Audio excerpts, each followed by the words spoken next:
Maxim Gorky was a Russian short story writer and novelist who first attracted attention with his naturalistic and sympathetic stories of tramps and social outcasts, and later wrote other stories, novels, and plays, including his famous The Lower Depths. Gorky's earliest years were spent in Astrakhan, where his father, a former upholsterer, became a shipping agent. When the boy was 5, his father died. Gorky returned to Nizhny Novgorod to live with his maternal grandparents, who brought him up after his mother remarried. Gorky knew the Russian working class background intimately, for his grandfather afforded him only a few months of formal schooling, sending him out into the world to earn his living at the age of 8. His job included, among many others, work as assistant in a shoemaker's shop, as errand boy for an icon painter, and as dishwasher on a Volga steamer, where the cook introduced him to reading, soon to become his main passion in life. Frequently beaten by his employers, nearly always hungry and ill clothed, he came to know the seamy side of Russian life as few other Russian authors before or since. The bitterness of these early experiences later led him to choose the word Gorky, which means bitter, as his pseudonym. His late adolescence and early manhood was spent in Kazan, where he worked as a baker, docker, and night watchman. There he first learned about Russian revolutionary ideas from representatives of the populist movement, whose tendency to idealize the Russian peasant he later rejected. Oppressed by the misery of his surroundings, he attempted suicide by shooting himself. Leaving Kazan at the age of 21, he became a tramp, doing odd jobs of all kinds during extensive wanderings through southern Russia. In Tiflis, Gorky began to publish stories in the provincial press. Chaklash, one of his outstanding works, is the story of a colorful harbor thief in which elements of romanticism and realism are mingled. It began Gorky's celebrated tramp period, during which he described the social dregs of Russia. So great was the success of these works that Gorky's reputation quickly soared, and he began to be spoken of almost as equal of Leo Tolstoy and Anton Chekhov. Next, Gorky wrote a series of plays and novels, all less excellent than his best earlier stories. These are all to some extent failures because of Gorky's instability to sustain a powerful narrative, and also because of a tendency to overload his work with irrelevant discussions about the meaning of life. Gorky also wrote a series of plays, the most famous of which is Na Den, The Lower Depths, a dramatic rendering of the kind of flophouse character that Gorky had already used so extensively in his stories. It still enjoys great success abroad and in Russia. Between 1899 and 1906, Gorky lived mainly in St. Petersburg, where he became a Marxist supporting the Social Democratic Party. After the split in that party in 1903, Gorky went with its Bolshevik wing, but he was often at odds with the Bolshevik leader V.I. Lenin, though his enormous earnings, which he largely gave to party funds, were one of that organization's main sources of income. He toured America in the company of his mistress, an event that led to his partial ostracism there and to a consequent reaction on his part against the United States as expressed in stories about New York City, the city of Yellow Devil. On leaving Russia in 1906, Gorky spent 7 years as a political exile, living mainly in his villa on Capri in Italy.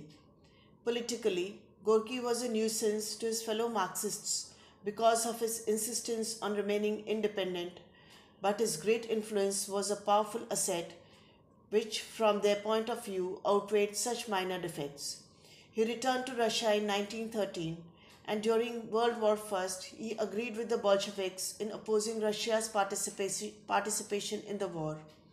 He opposed the Bolshevik seizure of power during the Russian Revolution of 1917 and went on to attack the victorious Lenin's dictatorial methods in his newspaper Novaya Zizn, that is New Life, until July 1918, when his protests were silenced by censorship on Lenin's orders.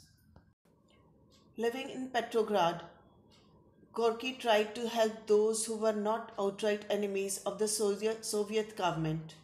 Gorky often assisted imprisoned scholars and writers, helping them survive hunger and cold. His efforts, however, were thwarted by figures such as Lenin and Gregory Zinoviev, a close ally of Lenin's, who was the head of the Petrograd Bolsheviks. In 1921, Lenin sent Gorky into exile under the pretext of Gorky's needing specialized medical treatment abroad. In the decade ending in 1923, Gorky's greatest masterpiece appeared. This is the autobiographical trilogy, My Childhood, In the World, and My Universities. The title of the last volume is sardonic because Gorky's only university had been that of life, and his wish to study at Kazan University had been frustrated. This trilogy is one of the finest autobiographies in Russian.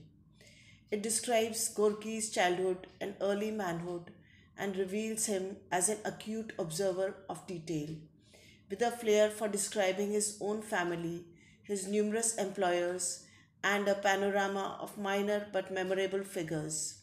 The trilogy contains many messages which Gorky now tended to imply rather than preach openly: protests against motiveless cruelty, continued emphasis on the importance of toughness and self reliance, and musings on the value of hard work.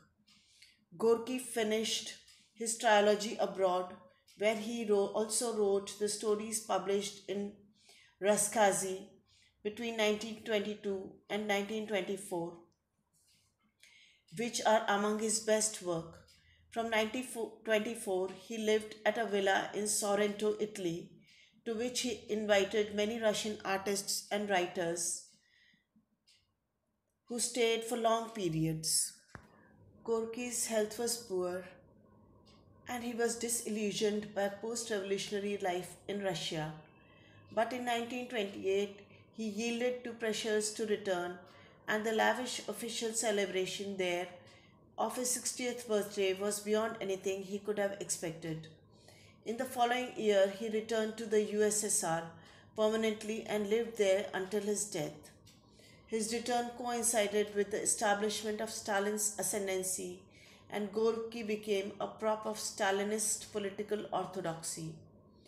Correspondence published in the 1990s between Gorky and Stalin and between Gorky and Genrikh Yagoda, the head of the Soviet secret police, shows that Gorky gradually lost all illusions that freedom would prevail in the USSR, and he consequently adjusted to the rules of the new way of life. He was now more than ever the undisputed leader of Soviet writers, and when the Soviet Writers' Union was founded in 1934, he became its first president. At the same time, he helped to found the literary method of socialist realism, which was imposed on all Soviet writers and which obliged them, in effect, to become outright political propagandists. Gorky remained active as a writer, but almost all his later fiction is concerned with the period before 1917. One of his best novels, The Atom of Business, he showed his continued interest in the rise and fall of pre-revolutionary Russian capitalism. From 1925 until the end of his life, Gorky worked on the novel Zizn Klima Samgina, that means the life of Klim Samgin.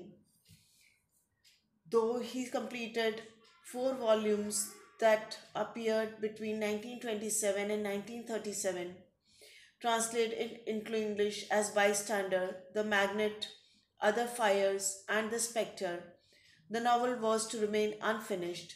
It depicts in detail 40 years of Russian life as seen through the eyes of a man inwardly destroyed by the events of the decades preceding and following the turn of the 20th century.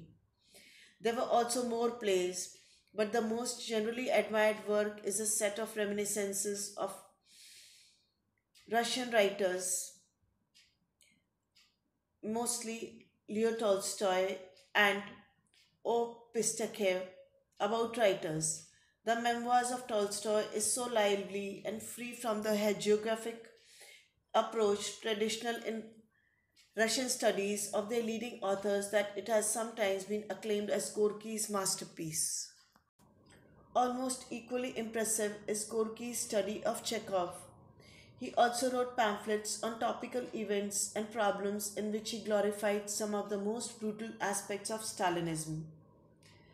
Some mystery attaches to Gorky's death, which occurred suddenly in 1936 while he was under medical treatment. Whether his death was natural or not is unknown, but it became to figure in the trial of Nikolai I, Bukharin, and others in 1938, at which it was claimed that Gorky had been the victim of an anti Soviet plot by the bloc of rightists and Trotskyites. The former police chief Genrik Yagoda, who was among the defendants, confessed to having ordered his death. Some Western authorities have suggested that Gorky was done to death on Stalin's orders, having finally become sickened by the excesses of Stalinist Russia, but there is little evidence of this except that it was characteristic of Stalin to frame others on the charge of accomplishing his own misdeeds. After his death, Gorky was canonized as the patron saint of Soviet letters. His reputation abroad has also remained high, but it is doubtful whether posterity will deal with him so kindly. His success was partly due, both in the Soviet Union and to a lesser extent abroad, to political accident. Though technically of lower middle class origin, he lived in such poverty as a child and young man that he is often considered the greatest proletarian in Russian literature. This circumstance, coinciding with the rise of working class movements all over the world, helped to give Gorky an immense literary reputation, which his works do not wholly merit. Gorky's literary style, though gradually improving through the years, retains its original defects of excessive striving for effect, of working on the reader's nerves by the piling up of emotive adjectives, and of tending to overstate. Among Gorky's other defects, in addition to his weakness for philosophical digressions, is a certain coarseness of emotional grain, but his eye for physical detail, his talent for making his characters live, and his unrivaled knowledge of the Russian lower depths are weighty items on the credit side. Gorky was the only Soviet writer whose work embraced the pre-revolutionary and post-revolutionary period so exhaustively, and though he by no means stands with Chekhov, Tolstoy, and others in the front rank of Russian writers, he remains one of the most important literary figures of his age.